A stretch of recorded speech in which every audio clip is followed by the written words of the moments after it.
You ask Tiger to solve. This deals with linear equations with one unknown. The final result is m equals 24. Let's solve it step by step. Simplify the expression.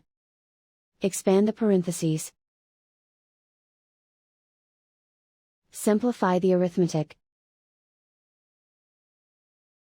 Expand the parentheses. Group like terms. Simplify the arithmetic.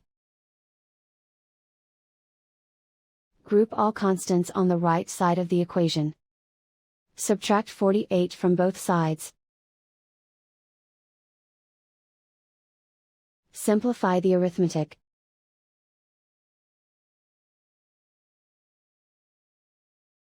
Isolate the m. Divide both sides by -2. Cancel out the negatives. Simplify the fraction. Cancel out the negatives. Find the greatest common factor of the numerator and denominator. Factor out and cancel the greatest common factor. And so the final result is m equals 24.